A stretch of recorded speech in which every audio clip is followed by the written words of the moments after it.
Podcast, the podcast by and for GSFE admins. We're here at episode 21, live from NETA. This is our third time at NETA, but as you can kind of see, one of these folks ain't like the other and ain't there. And unfortunately, it's the guy that also has all the software on his computer. And so we're kind of just doing a hangout, not using our telecast, which for our live broadcast usually works very well. My name's Lance Lennon. I'm the tech director for the Eagle Grove Community School District. I'm Carl Hare, Technology Director for Ames Community Schools in Ames, Iowa. I'm Phil Trimble, Pocahontas Area Community School District Technology Director. And Chad is supposed to be joining us, and he is now the Technology Director for ADM, Adel DeSoto Minburn in Central Iowa, but he's not with us right now either because he's going into his new job. But again, we want to thank the people at NETA for hosting at least Chad and Carl while they're there. And third time's the charm, but it really wasn't for us on this one. So, oh well, we're going to go from here. So they're at the show. What we do like to do when we do a live podcast is to thank our sponsors. So as you can see behind me, the wonderful list of sponsors, people who have contributed to our podcast, including the mobile podcast kit and Telestream. So thank GoGuardian. GoGuardian helped with the mobile podcasting kit. That is GoGuardian. GoGuardian keeps students safe when they're online, helps teachers engage with their students, and provides schools with better control over how their technology is used. With GoGuardian, educators can harness the power of the internet for learning without harmful content or distractions getting in the way. Check them out at www.goguardian.com. Later on, I'll read the spiel for Telestream, and then Simple Ed Tech bought a mic, so they got up there too.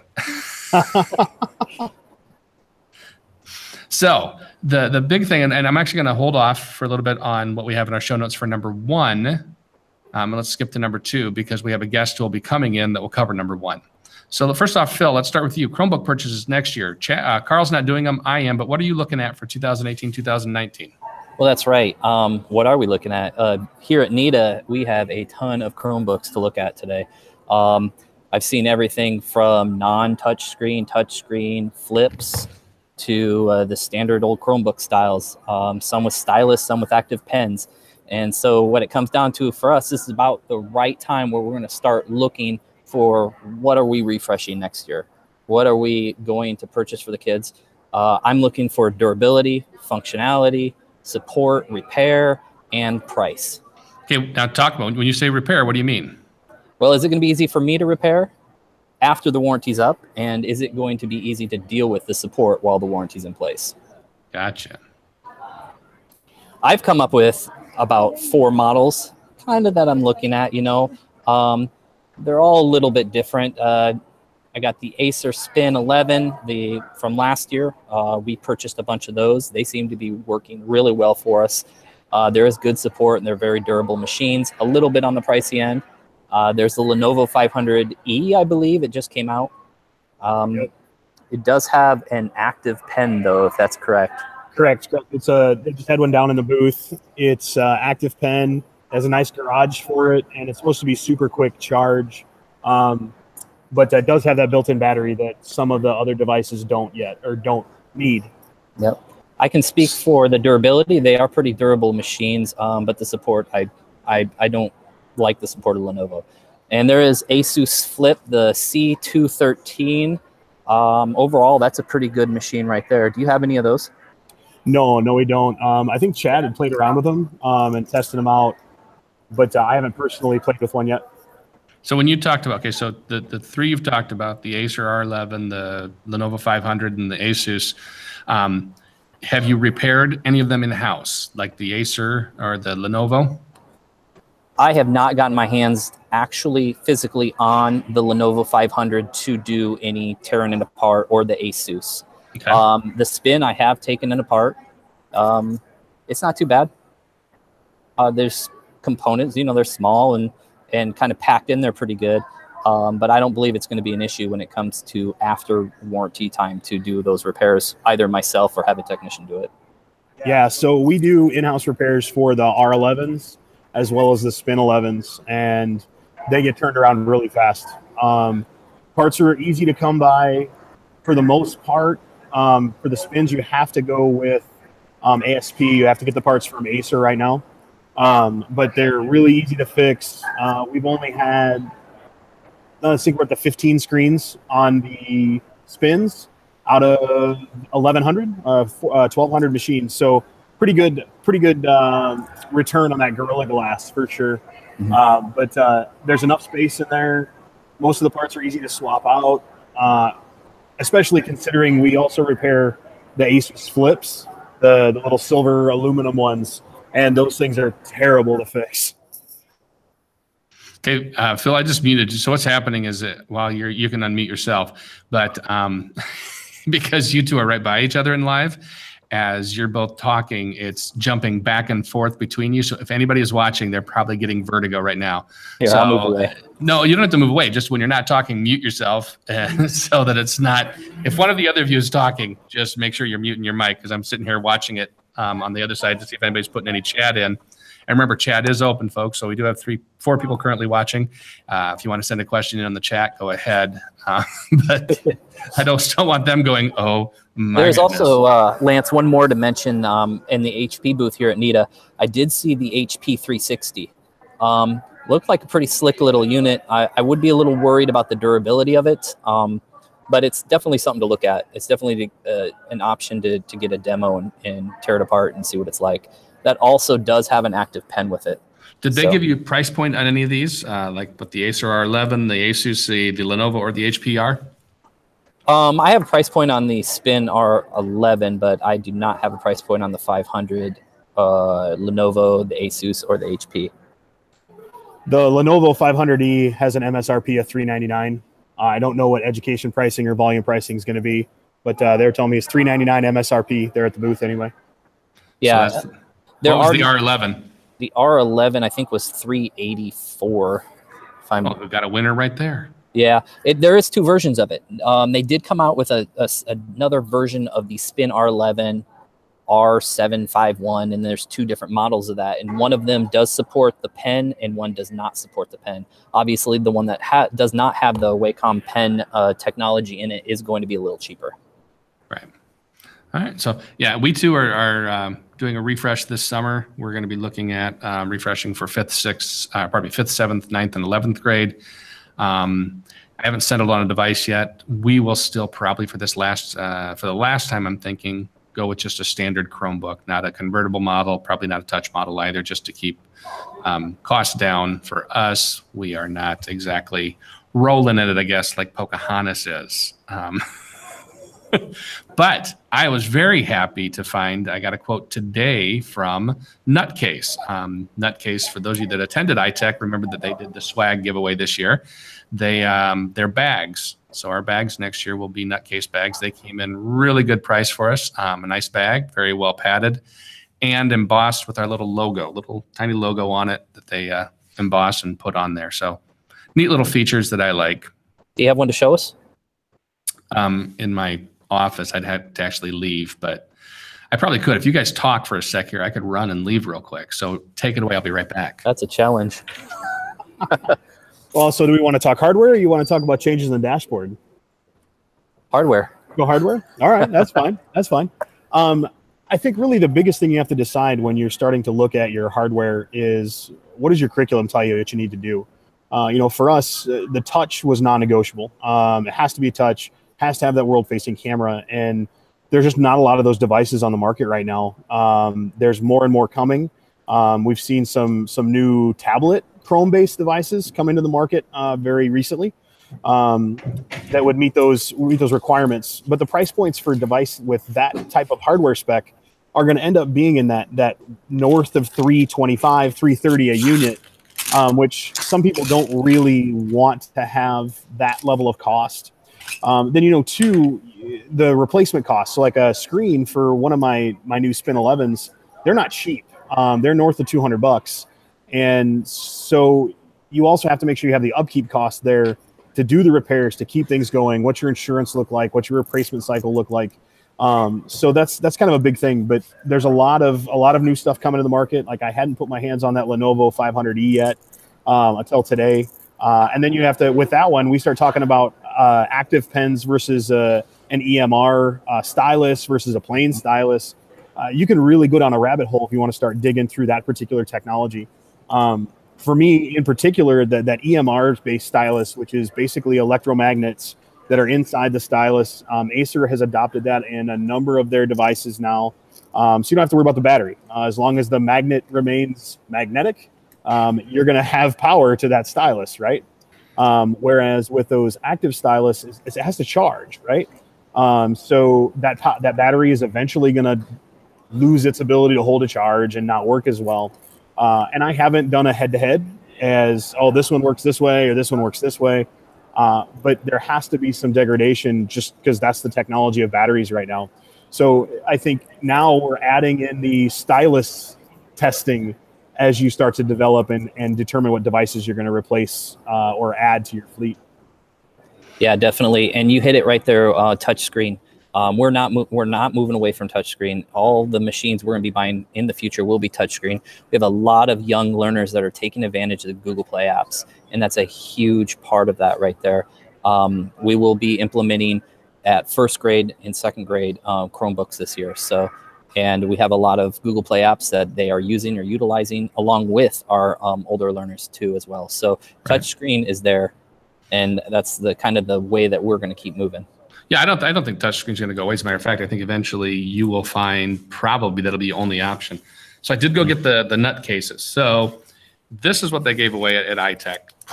This last year is what we gave away. Just a nice little, you can see it's kind of see-through on there, but the other side's a solid. It's a nice little storage bag that everybody got. And I got to talking to the guys there, and I said, hey, do you do Chromebook bags? Because we give every student a Chromebook bag. And they said we were in the process of designing one.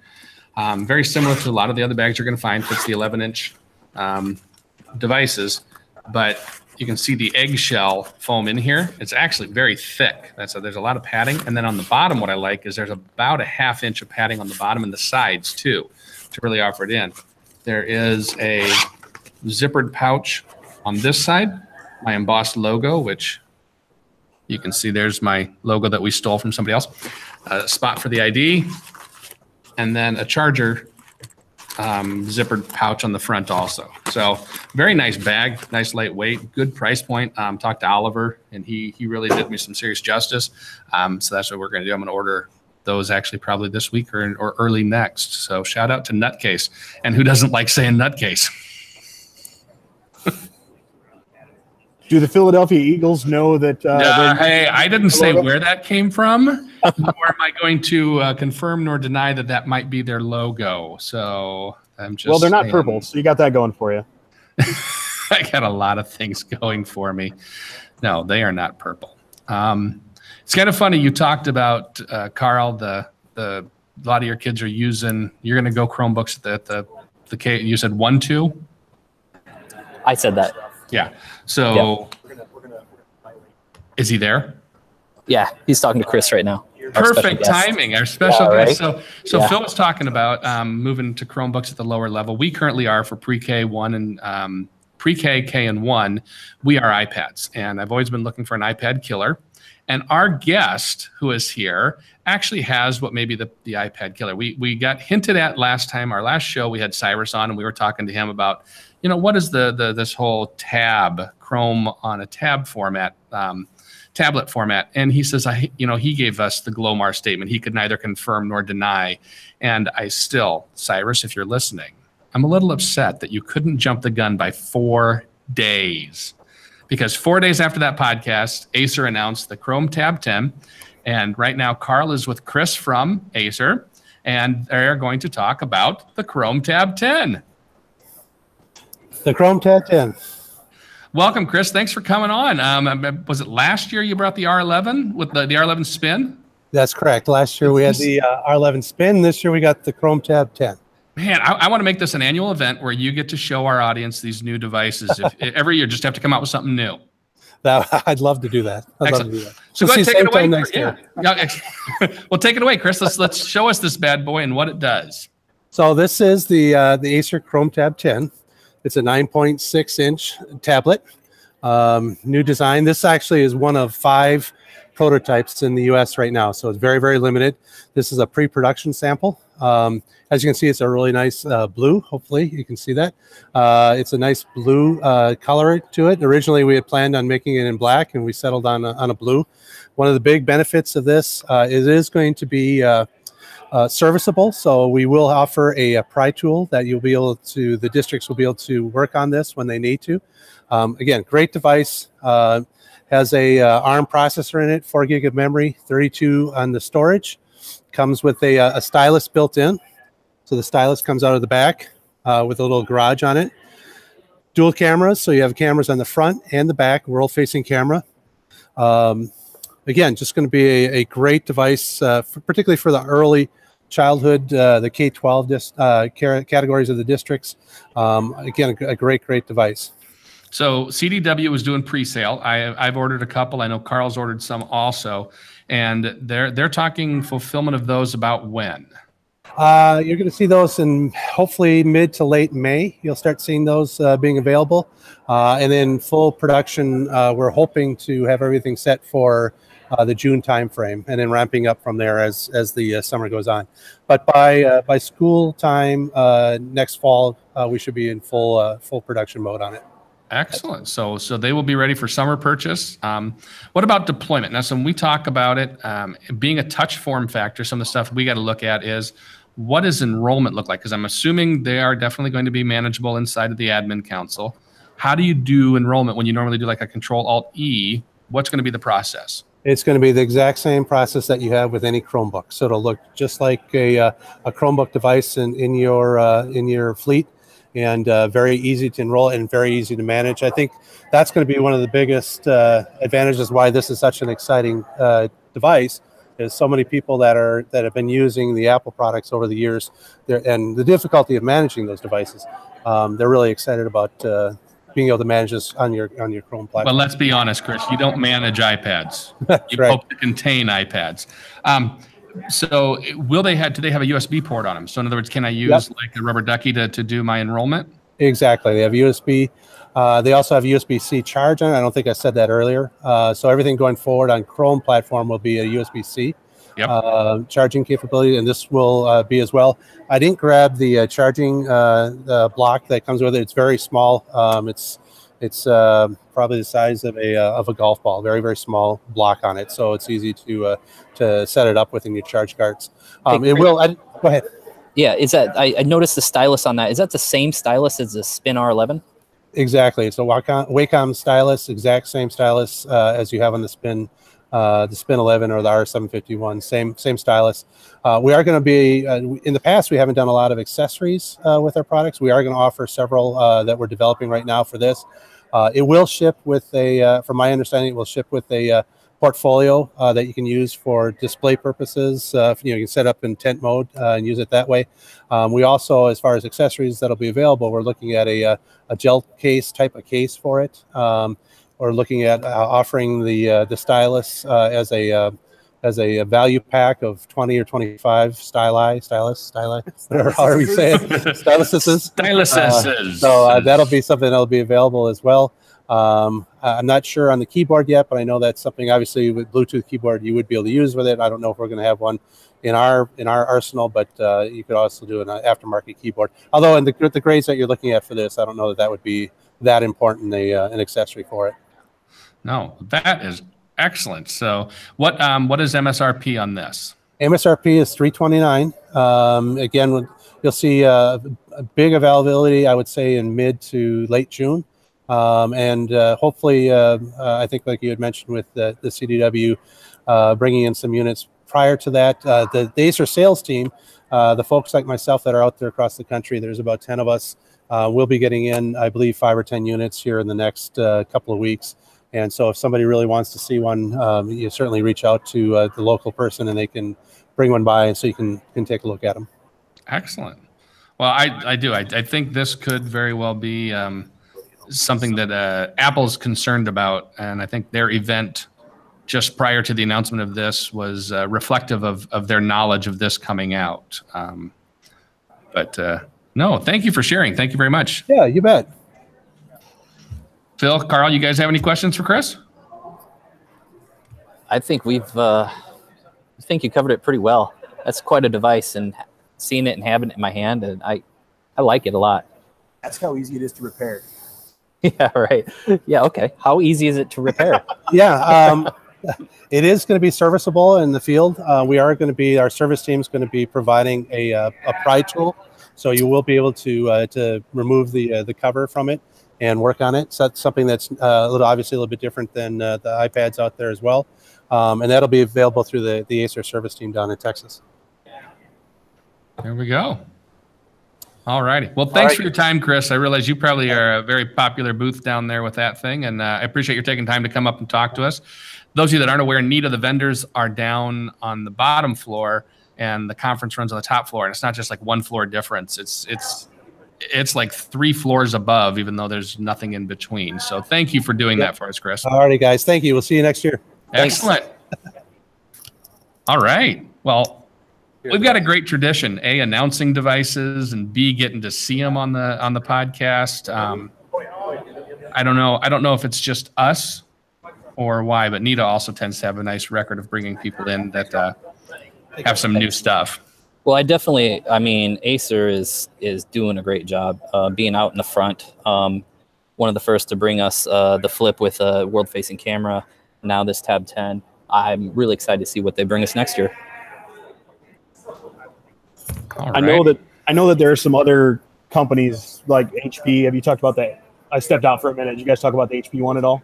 No, we did not talk about the HP at all. No. Yeah, so HP has that new Chrome tablet as well that they're bringing to the market. Acer beat them to the punch, and I think Acer really has a much more what I would consider an education-focused device, or maybe a student-first device. The HP device looks really cool. Don't get me wrong; I'd like to play around with one and test one out, but it is much more adult-focused, and it has a price point to match too. That new HP one, what's the anticipated MSRP puts it at close to $600, right? The HP one. You're talking the one with the detachable keyboard. Yep, and the little pen doohickey on the side too. Yeah, it was. I thought it was like 600, but I $599. Yep, yeah, but no, this Acer Chrome tab, I'm really excited about it, and the fact that they have thought ahead enough to make it repairable for us, that to me speaks volumes.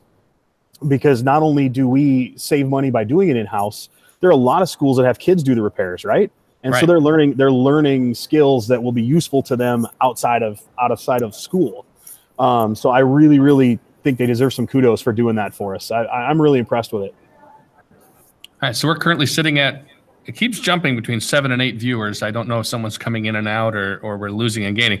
But again, if you have any questions, Peter Green from Eastern Iowa over there, North Cedar, he asked again how much the R11 was, and you said MSRP on the R11 was $384. I can look that up.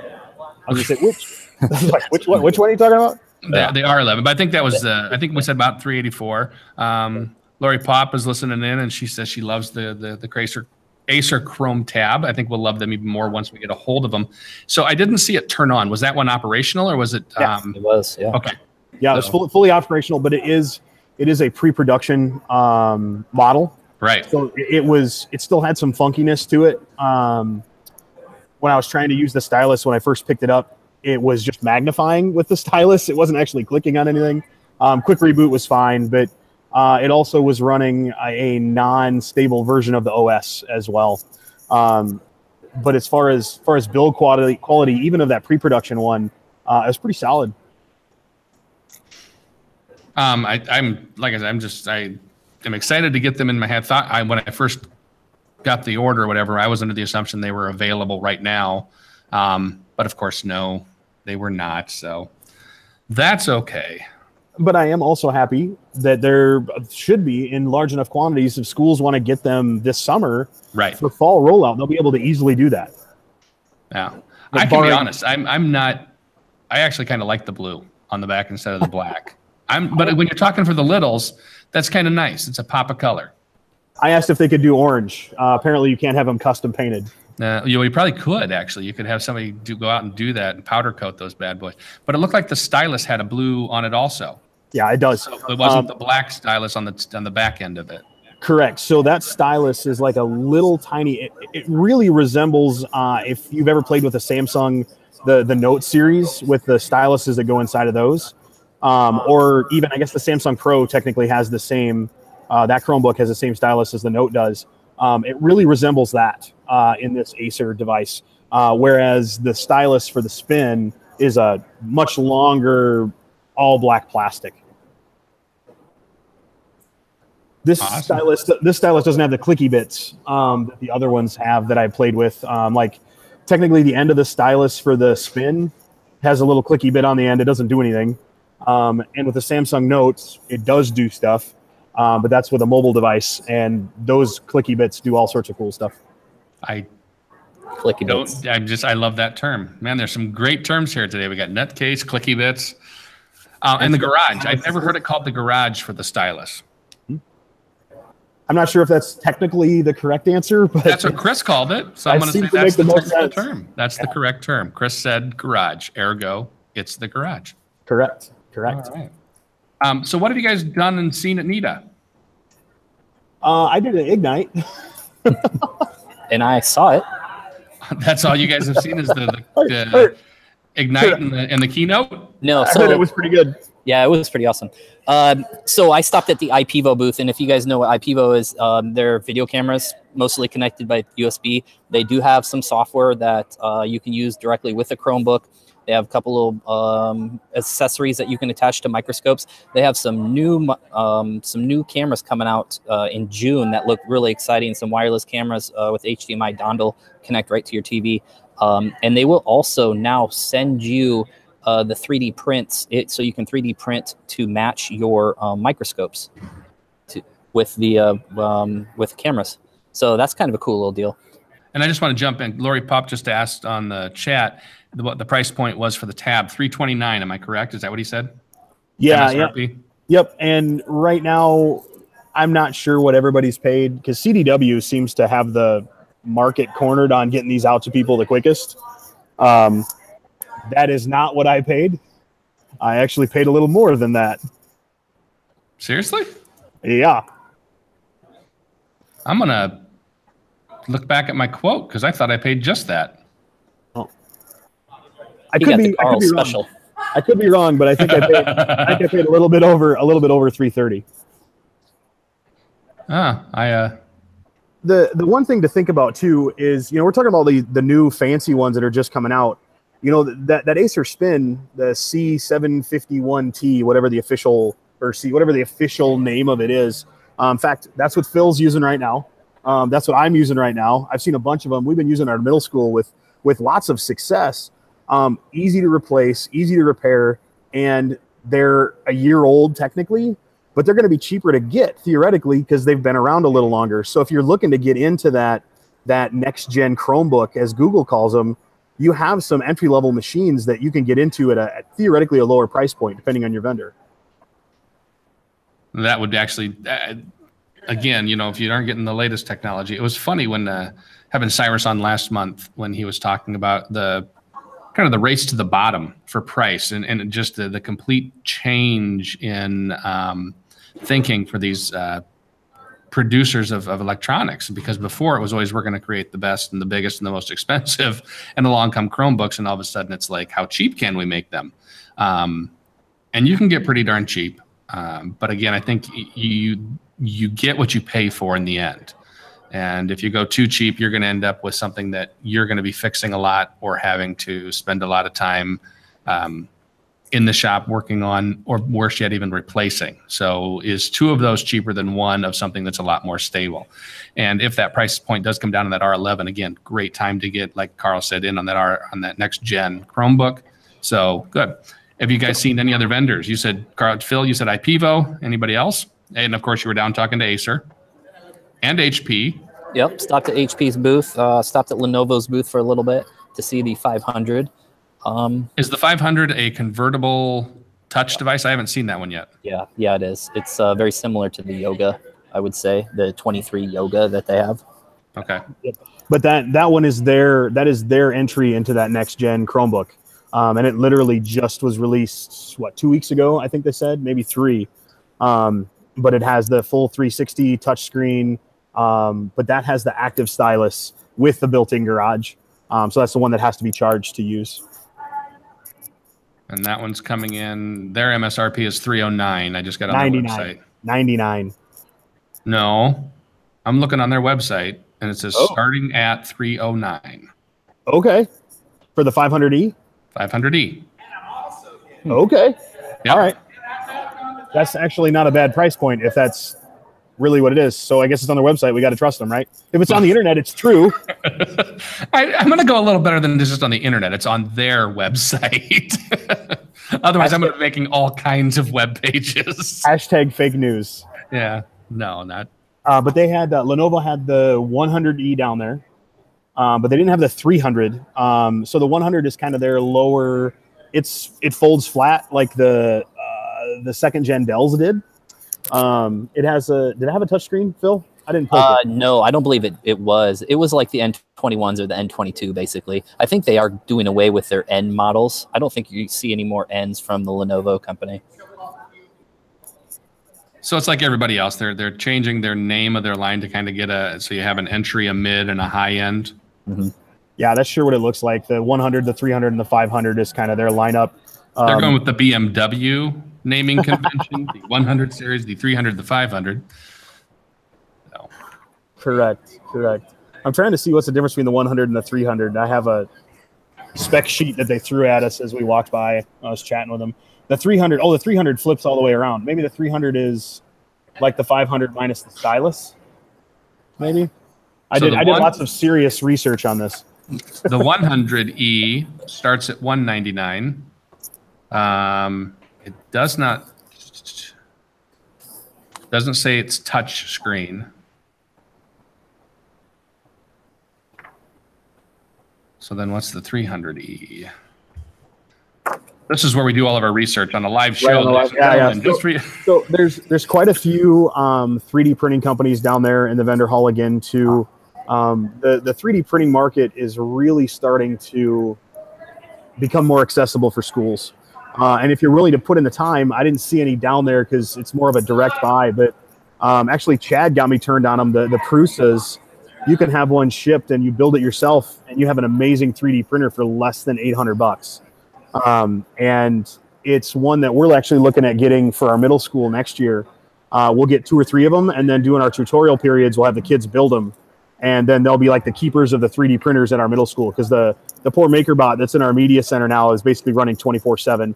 And I think that's a big trend down there. If you want to base education trends on vendor stats, there's a lot of that maker stuff down there. The STEM based creation, different tools, robots, all sorts of good stuff down there that I think we're going to start seeing pop up in classrooms if they're not there already.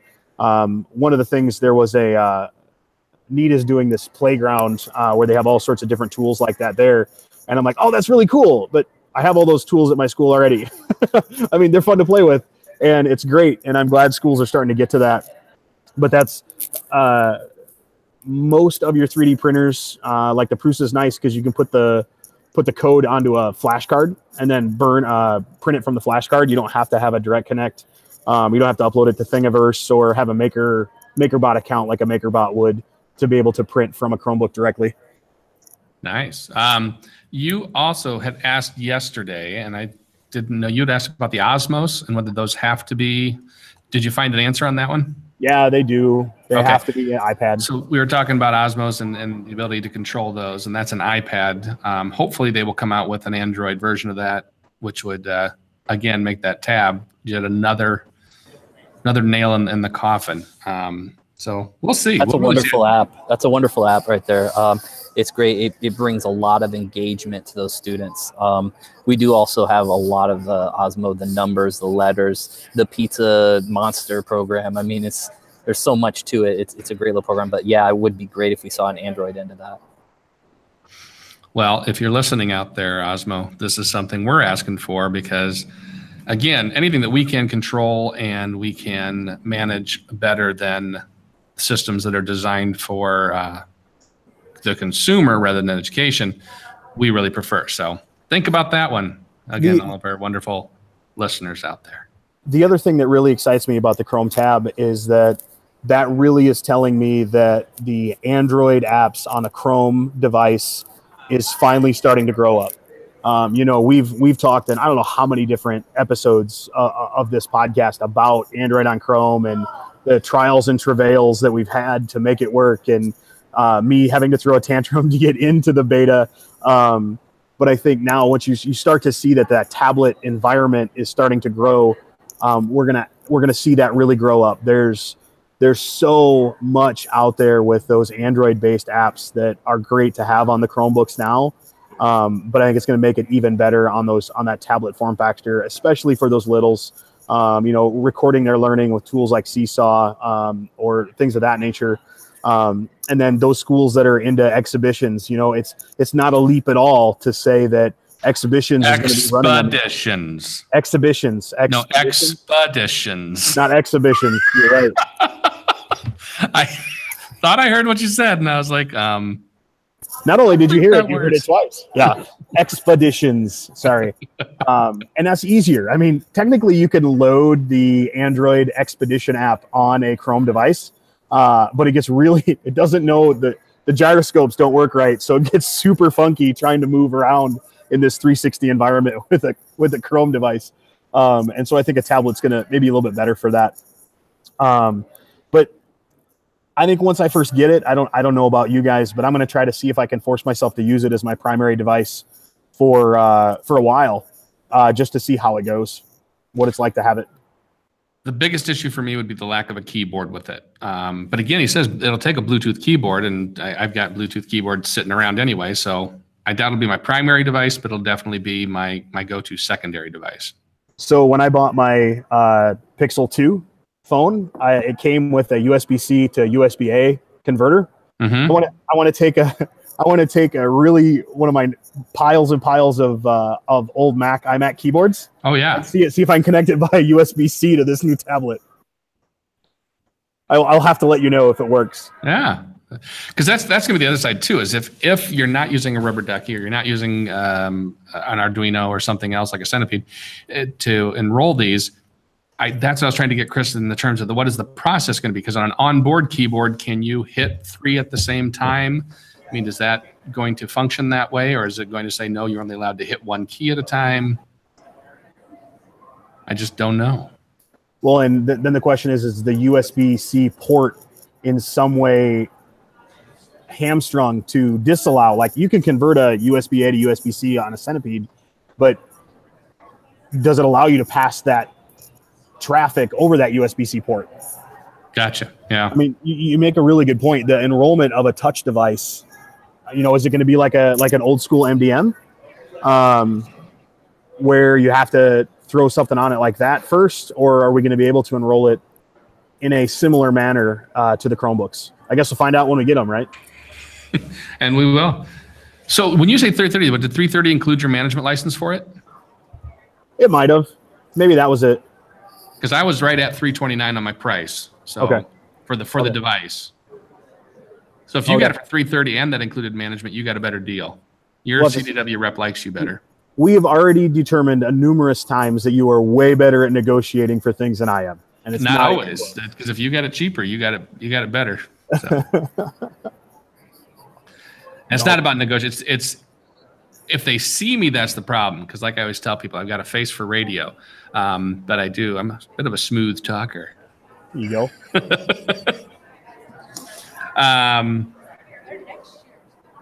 Okay. So Mark Kudlow just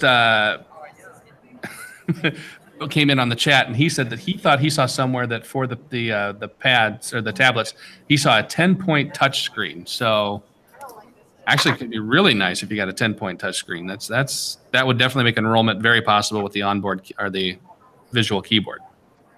Thanks, Mark. My promotional flyer here. Sean Jolly wanted you to know that words are hard. Words are hard, Carl. Me fail English? That's impossible. Impossible. So we've been spending a lot of time on hardware, which is cool because we got that new Chrome tablet. But there's been a ton of changes that have been starting to roll out in the dashboard. Absolutely. I mean, stuff's starting to change. The menus are getting moved around. They've been moved to sub-menus. We're getting more access to different security things, more phishing stuff, SMIME bits and bobbles.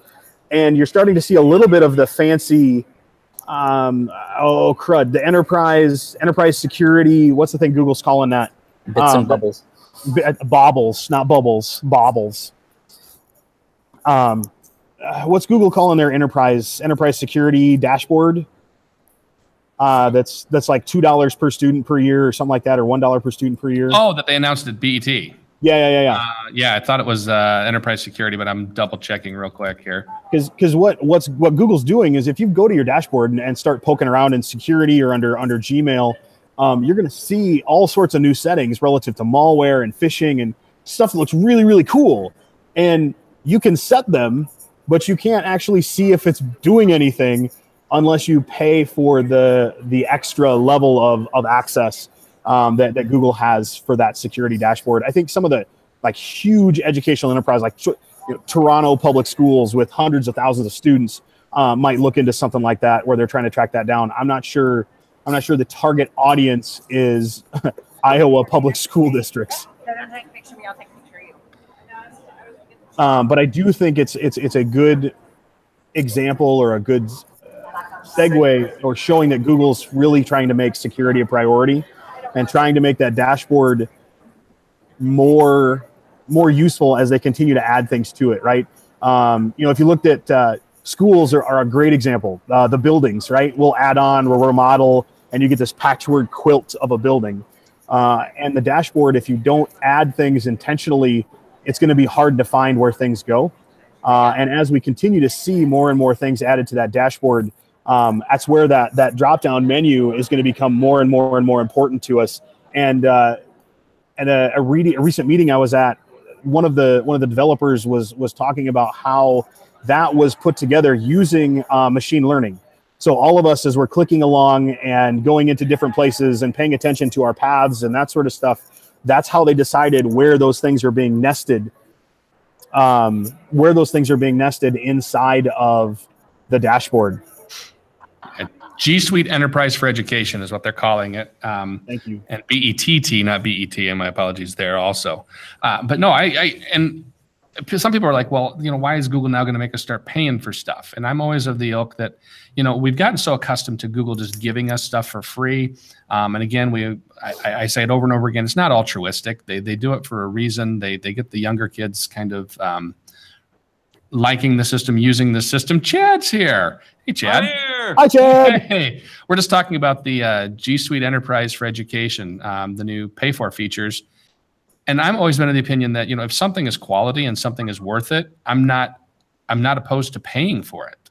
There are services that are worth paying for. And by paying for it, you help with the development of tools, you help defray that cost, and you'll get what you pay for. It's no different than we were just talking about with the Chromebooks, that you don't necessarily want to buy the most expensive, but if you buy the cheapest, you're getting the cheapest.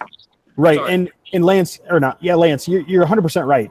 We've been lulled into this false sense of entitlement, I guess, when it comes to stuff like that. You get it free. And for example, I had a bunch of teachers on my Twitter feed that lost their minds when Padlet just recently switched their model, where they're starting to charge for Padlet stuff. And like, it's been free. Why are you taking this from us? And I'm like, at some point in time, we have to be okay with paying for stuff sometime, or it's never going to get better. It's never going to stick around. Another example is the GMath Chrome add-on, right? Equasio or whatever now. So now, yep, absolutely. Equatio, or whatever. TextHelp bought it. But the reason they did that is when that developer was working on that stuff, those are API calls. And those API calls cost fractions of a penny every time it contacts a Google server. And if you've watched The Office Space, you know that fractions of a penny adds up to real money sometimes, right? And when he finally added that voice to text for formulas and things in the math, that was one of the more expensive APIs that Google had. So he tried to do the freemium, we'll give it away and please just send me some money. Back old school, early programs released on the internet sort of thing. If you keep using this, please send me some coffee tips or whatever. And it didn't work. I mean, you can't expect somebody to go into the poorhouse simply because they want to be altruistic and help kids learn math, right? And that's where Text Help came in, and Text Help has made it way better than what GMath was. But you have to pay for it now. Yeah. And where this started, Chad, I'm sorry, go ahead. I think the most important thing to remember with this Google pay for model is that it's for premium features. You still get the base. This is for things that giant school districts think they need for reporting and things like that. It's not necessarily for smaller districts that don't require these add-on services. So I think Google has said all along that Google Suite for Education, I guess now, is going to remain free, at least the base part of it.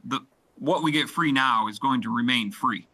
It's extra stuff they add on that they're going to charge for, and they should, because it's taken extra development time. And I mean, these are enterprise class tools, and they shouldn't be free. It took serious development hours and some very smart people to make these tools. Yeah, very much so. And where this came out of, Chad, is Carl was talking about changes to the admin council and things that are happening with Google, and the menu change, the UI changing a little bit, and then sub menus. One thing that I didn't even know about, and it was posted this morning on the GSFE admins Google Plus community, were the new security settings inside of Gmail under the settings there. So I went and looked at those today. I haven't turned them on yet, but I'm looking at them. I thought, nice, but I don't know what it's going to do. I don't know how that will affect us, but there was like a phishing one. There was domain name replication. There were looked like some cool features that you can now start to really use to your advantage. Well, and I think the other part of the pay for model is a lot of times what happens is they'll be pay for a while, and then they'll start trickling down to the not pay for. As they develop better stuff for the pay for, they can trickle some of the old stuff back down to the free tier, would be my hope. It's sort of like premium stuff on a $900 phone eventually trickles down to the cheap ass phones that you pay $100 for. Absolutely, absolutely. And some of that stuff with the SMIME and those new Gmail settings, those are things that we as managers of lots and lots of email accounts, we're going to want to know exactly what that does, exactly what those. Sure, we're not sending out crap and we're not getting crap coming in.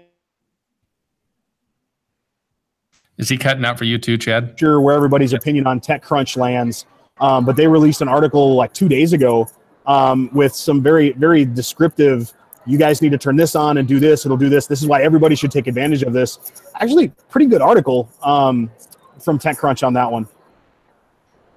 Good, because being in a new position, I'm going to have to do my own internal domain audit as I get on board here and get my feet wet. So in terms of all these information that we're starting to put out here, and we've always tried to do it, and I've put it in the show notes. Sometimes I forget to put it in the show, and I don't say show notes. I put it in the description on the YouTube channel and try and get that kind of in, or put it in the comments on the YouTube channel. But I think we managed to thank you, Mitch, this last week and a half ago.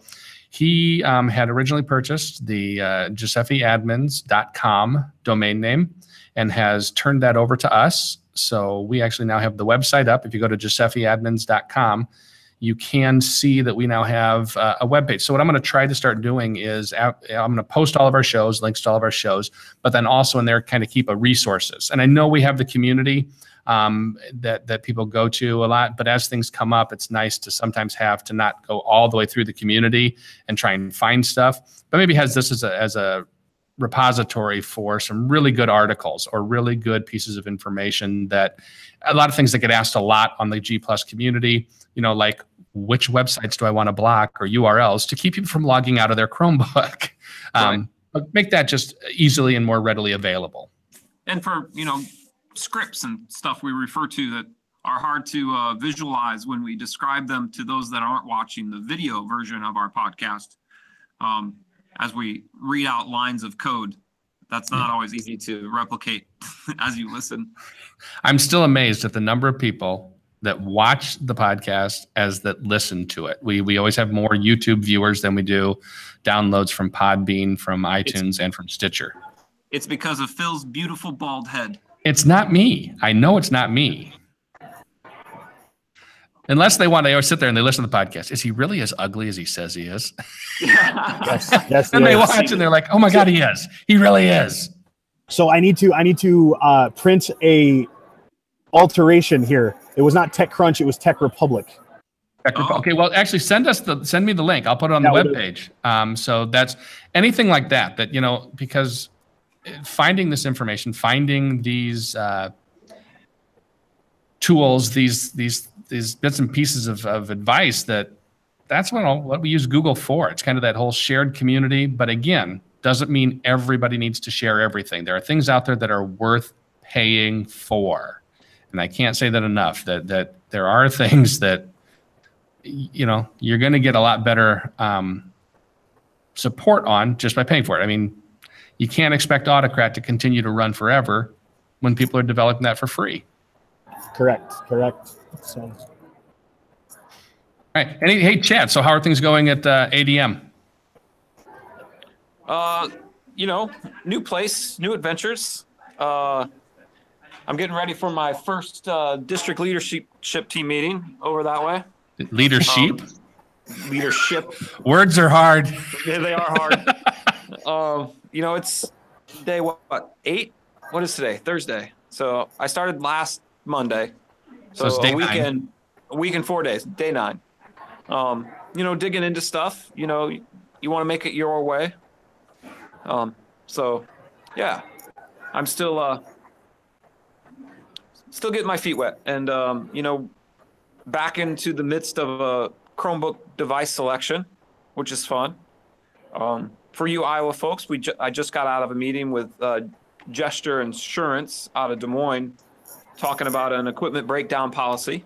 Iowa school financing is screwy, to be kind, and we have to sometimes finagle different ways to protect what's called our general fund, and especially underwriters helps us do that as far as computer equipment and other types of equipment. So yeah, I just got out of a meeting there. So that's why I was late. The insurance salesman talked too long. I knew what I wanted. It should have been like a 5-minute meeting, right? And it took like an hour. So yeah, it's exciting. I'm excited. Adel is a great place that's growing quickly, which will be an exciting challenge to me, is to manage a one-to-one deployment in a rapidly growing district. One of the big reasons I'm here is for that reason right there. It's going to be a good time, and I can't wait to see the tech helping in the classroom. Already starting to have discussions with teachers and other staff members about actually changing the educational environment, not just handing out laptops, but changing what we do for the better. So a couple of things that we're getting close here. My guess is they're starting to have people in the hallways at NETA, making a little more noise in the background for them. I do want to say again, thank you to our sponsors. They're right here behind me. Telestream. This podcast was brought to you by Wirecast. Kind of, sort of, would have been a lot more so if we were live. Wirecast, the live streaming software made by Telestream. With Wirecast, you can turn your Mac or Windows computer into your own television studio and broadcast or record professional video and audio content anywhere in the world. You don't have to be an expert, and I am proof of that. So, Lance, when are they going to add Chromebook to that list? That's there's a great conversation to have with them. My guess, honestly, is that may be a little longer in development just because of the technology and what it does in terms of processor. And I'm probably guessing some other things in the operating system that it's a really powerful. I mean, when I start playing with it and really looking at it, the stuff it can do is incredible. So I'm very happy with it. Thank them for they give that to us for free to be able to do our live broadcasts. Yeah, there's got to be some chipset limitations, right? That's my first thought on it. Yeah. So things we also want to remind you of that, again, this summer, ISTE is going to be in Chicago. Everybody come to ISTE. At some point in time, we should start talking about a Google admin, GSFE admins community meetup somewhere, maybe inside of ISTE itself, sometime during the day, where everybody can get together and actually put faces to the names that we see. Carl and I have a workshop on Sunday, June 24th from 12:30 to 3:30. That's selecting and managing Chromebooks in an educational setting. And then I have a session Sunday, June 24th. Maybe I should have attended that before I got on the ground here. You should have, because you know nothing about Chromebooks. I got a Sunday morning session, best practices in Google for Education account security. Carl's going to actually be doing that for me tomorrow at NETA. I appreciate that, Carl. And then, of course, we have the Google for Education Administrators Conference in July in the Dells. So keep those things on your radar. We'd love to see a lot of you at that administrators conference, because the more of you that come, the better the conference is, just in terms of sharing and expertise. It's nice to have people from all over share information with each other. And with the recent addition of macro recording in spreadsheets, there might be a session change from the advertised session listing of the admin conference, because that is exciting. That's very exciting. One of the most exciting releases from Google in a long time for a nerd like me. Well, it's good that they make nerds like you happy too, Chad. I think so. So, all right. Everything, Phil, you got anything to add? Nope, it's just getting a little noisy out here, so. All righty. I see we lost Carl already. I don't know where he went to, but he left us. So we will say goodbye to everybody. Thank you very much for listening in. If you do have any questions, I just read the post. Sean Jolly, somebody we said must have said we wanted our way, but he said it's not Burger King. Guess you're not going to get it. He's been funny today. Thank you, Sean. I appreciate that. Yeah. I had to make it my way. There we go. No, it's not Burger King. Nope. Thank you, everybody, for joining in. Thank you, NETA, for having Carl and Phil and letting us do it there. Again, third year in a row that they've had us there. It was our first live broadcast. I really think that since that time, we've grown and improved and are putting out a much better quality program. Thank you to Chris for coming on from Acer and showing us the Chrome Tab 10.